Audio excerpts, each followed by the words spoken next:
can't bring back the ones you love, but what you can do, the best way to honor their memory, is by helping others.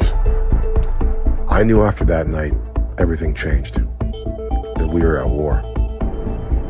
And as the body count rose, I knew this only was going to end one way. I knew what I needed to do next. This had to end. This had to end now.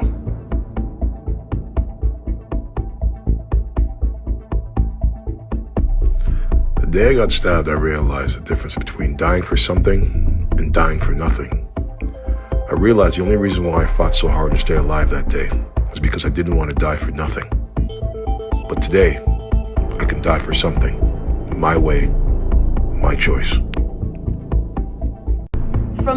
The only thing that's changed about D is that he's more protective of himself and who he allows in his life. One of my good friends, she's really like a huge hostess. Like she was very popular in the day, right? So she was like a star, and she got stalked a lot by men whenever we would go out to the clubs that we would work at and promote at.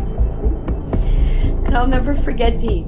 He's like, listen, what don't you understand? When women tell you to leave them alone, you leave them alone. Like, this is like, it's so blurry, but I remember he came out with his like suit and like, the guy just wouldn't listen, and he knocked him out and he put him to sleep, and the guy fell to the ground, and we're like, he's usually trying to save someone.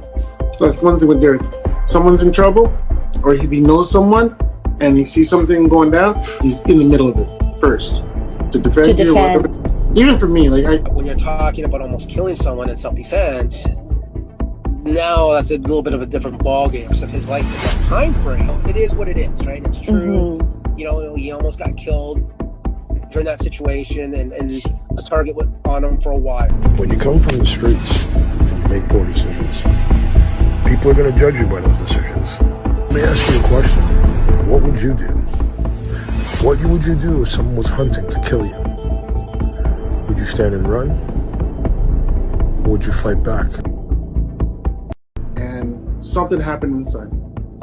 I looked one way, and I see Derek go the other way.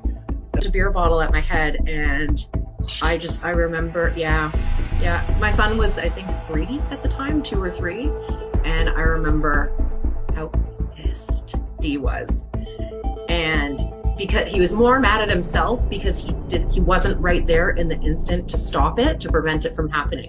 I was covered in blood everywhere in the middle of the club, and he took the guy outside, and I thought he was going to kill him. One night I went out with my friend. Great, everything's fine inside the club. Great. Something happened inside where a couple guys got kicked out. There was a fight. I'm like, okay, whatever. It's like 2:30 in the morning. They got kicked out. Cool. We're leaving the club, we're going upstairs. Pretty much 3 against like 6.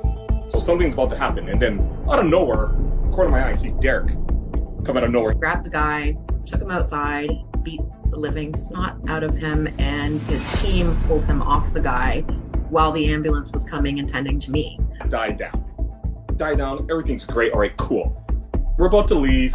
I'm walking from back to our car. He's going his way, I'm about to go my way. And then some random guy, out of nowhere, some dude, I don't know what he is, said something to Derek. Lines of, oh, you think you're so tough? I was like, who the heck is this guy?